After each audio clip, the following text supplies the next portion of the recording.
भागलपुर के समीक्षा भवन के सभागार में राष्ट्रीय फाइलेरिया उन्मूलन कार्यक्रम का दवाई खाकर विधिवत उद्घाटन किया गया। फाइलेरिया मुक्त अभियान की प्रतिबद्धता के साथ यह एडीएम महाअभियान कार्यक्रम 11 फरवरी से 25 फरवरी तक चलेगा, जिसके तहत घर घर जाकर बच्चों को अल्बेंडाजोल की खुराक दी जाएगी। इस अवसर पर जिले के जिलाधिकारी डॉक्टर नवल किशोर चौधरी ने कहा कि साल में सिर्फ एक खुराक फाइलेरिया रोधी दवा न सिर्फ दिव्यांग एवं कुरूपता से बचाव करता है, बल्कि दवा के सेवन से फाइलेरिया जैसी बीमारी से छुटकारा भी मिल जाता है। इस मौके पर भागलपुर सिविल सर्जन सहित कई पदाधिकारी मौके पर मौजूद थे। आज से हम लोग भागलपुर जिले में मास ड्रग एडमिनिस्ट्रेशन कर रहे हैं, जिसमें कि 2 प्रकार की दवाइयाँ हैं, एक अल्बेंडाजोल है और एक डीसी टैबलेट है, जिसको कि सभी उम्र के लोगों को लेना चाहिए। दो कैटेगरी के लोग अपवाद में हैं। एक तो 2 वर्ष से छोटे उम्र के बच्चों को नहीं देना है, दूसरा गर्भवती महिलाओं को नहीं देना है। इन दोनों कैटेगरी को छोड़ करके सभी लोगों को लेना चाहिए।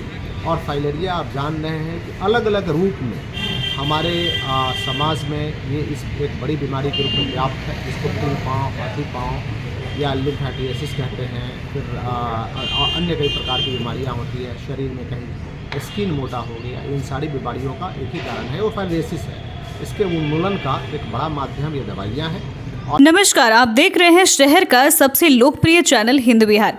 भागलपुर विश्वविद्यालय की अराजक व्यवस्था को देखते हुए विद्यार्थी परिषद के प्रदेश मंत्री कुणाल पांडे, विश्वविद्यालय कार्य आयाम प्रमुख हैप्पी आनंद, प्रदेश कार्य समिति सदस्य आशुतोष सिंह तोमर एवं जिला संयोजक रोहित राज ने आक्रोश व्यक्त करते हुए कहा कि अखिल भारतीय विद्यार्थी परिषद विश्वविद्यालय के विभिन्न मुद्दों पर निरंतर कार्य करेगी। आंदोलन विश्वविद्यालय प्रशासन से करेगी। कार्रवाई की मांग। अखिल भारतीय विद्यार्थी परिषद द्वारा पिछले कई मुद्दों को लेकर आंदोलन किया गया है, लेकिन विश्वविद्यालय प्रशासन द्वारा सिर्फ आश्वासन मिला। लेकिन अब विश्वविद्यालय प्रशासन के खिलाफ विद्यार्थी परिषद ने चरणबद्ध आंदोलन की तैयारी कर ली है। साथ ही कहा कि कुलपति अगर किसी खास राजनीतिक दल का एजेंट बनकर कार्य कर रहे हैं तो यह विश्वविद्यालय की गरिमा को धूमिल करने जैसा है। विश्वविद्यालय परिषद द्वारा दिए गए पूर्व के सभी ज्ञापनों पर कुलपति तुरंत संज्ञान ले, अन्यथा हमारा आंदोलन विकराल रूप लेकर छात्र हितों की समस्या को दूर करने तक जारी रहेगा। सर का स्थानांतरण कर दिया गया है, कमेटी की गोपनीयता भंग हुई, उसके बाद सेम वही चीज हुआ जो कमेटी मेंबर में डिस्कशन हुआ था। और हमारी बस एक ही मांग है, हमारे देव सर को वापस ला दीजिए। अगर नहीं आते तो क्या करेंगे? नहीं आते तो हमारा आंदोलन अनशन चलता रहेगा, भूख हड़ताल चलता रहेगा। हम लोग देव सर के लिए आत्मदाह करने के लिए तैयार हैं। भागलपुर में तड़के सुबह ट्रेन की चपेट में आने से एक युवक की मौत हो गई। युवक की पहचान इसाचक का रहने वाला मुन्ना पासवान का पुत्र गोलू पासवान के रूप में हुई है। वह सुबह रेलवे ट्रैक के किनारे घूम रहा था, तभी अचानक तेज रफ्तार से आई ट्रेन की चपेट में आ जाने से उसकी मौत हो गई। ट्रेन का टक्कर इतना जोरदार था कि वह 20 फीट दूर सड़क पर जा गिरा और तेज रफ्तार से आ रही ट्रक के नीचे आ गया। पुलिस ने शव को अपने कब्जे में लेकर पोस्टमार्टम के लिए भेज दिया है।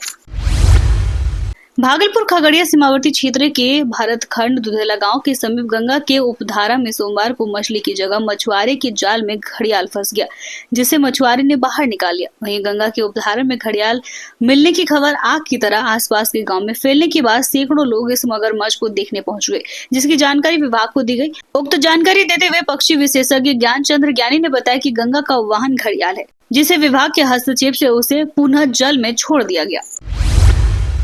इंडिया गाइड्स काउंसिल के तहत उनके दर्जनों पदाधिकारी व कर्मियों ने रेलवे परिसर भागलपुर में अपनी मांगों को लेकर शांतिपूर्ण धरना प्रदर्शन किया। उन लोगों की मांगे थी जो मालगाड़ी है और जो अन्य गाड़ियां चलती है उस पर सामान उतरने, चढ़ने, आने जाने को लेकर विशेष सुविधाएं मिले। साथ ही शांतिपूर्ण प्रदर्शन करते हुए यह भी कहा, अगर हम लोगों की बातें नहीं मानी जाती है तो उसके बाद वह ग्रुप प्रदर्शन भी किया जाएगा, क्योंकि सभी कर्मचारी काफी परेशानियों से काम कर रहे हैं, उन्हें सहूलियत मिलनी चाहिए। चैनल को YouTube पर सब्सक्राइब करें एवं Facebook, Instagram, Twitter पर भी फॉलो करें। धन्यवाद।